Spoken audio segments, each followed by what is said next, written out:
আজকের পর্বের পর আগামী পর্বে যে এমন ভয়ঙ্কর মোড় আসতে চলেছে সেটা কেউই কল্পনা করতে পারেনি। জোয়ার ভাটা সিরিয়ালের আসন্ন এপিসোডে অপেক্ষা করছে একেবারে শিউড়ে ওঠার মতো মুহূর্ত। ঋষি এবার পুরোপুরি ভেঙে পড়ে। হরিপ্রসাদ বাবুর পুরনো কাহিনী, তার উপর মেশো ও শঙ্করের অন্ধকার কাজকর্মের সত্য সামনে আসতেই ঋষির মাথা আর ঠিক থাকে না। রাগ, হতাশা আর অসহায়তা সব মিলিয়ে সে নিজেকে সামলাতে পারে না। রুমে ঢুকে দরজা বন্ধ করে দেয় ঋষি। ভেতরে শুধু কান্না আর নীরবতা। হাতে থাকে ছুরি। পরিস্থিতি এতটাই ভয়ঙ্কর যে পাশের বাড়ির একজন সবকিছু লক্ষ্য করে ফেলে। শোভা ছুটে আসে ঋষির মায়ের কাছে এবং জানায় দরজা বন্ধ, ভেতরে ঋষি নিজেকে আঘাত করার চেষ্টা করছে।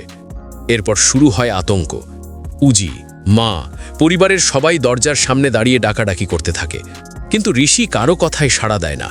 সময় যত যাচ্ছে ভয় তত বাড়ছে। ঠিক এই জায়গাতেই গল্পে আসবে সবচেয়ে বড় টুইস্ট। উজি কি শেষ মুহূর্তে কোনো সাহসী সিদ্ধান্ত নেবে? ঋষিকে কি বাঁচানো সম্ভব হবে, নাকি এই ঘটনা বদলে দেবে পুরো জোয়ার ভাটার গল্পের গতিপথ? এই পর্ব হতে চলেছে আবেগ, টানটান উত্তেজনা আর চমকে ভরা। এক মুহূর্তও চোখ ফেরানো যাবে না।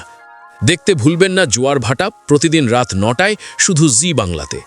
আর যদি আপনি চান এমনই আগাম আপডেট, পর্বভিত্তিক বিশ্লেষণ, চরিত্রের গভীর ব্যাখ্যা এবং বড় টুইস্টের এক্সক্লুসিভ খবর, তাহলে এখনই চ্যানেলটিকে সাবস্ক্রাইব করুন। ভিডিওটি ভালো লাগলে লাইক দিন আর আপনার মতামত অবশ্যই কমেন্টে জানান।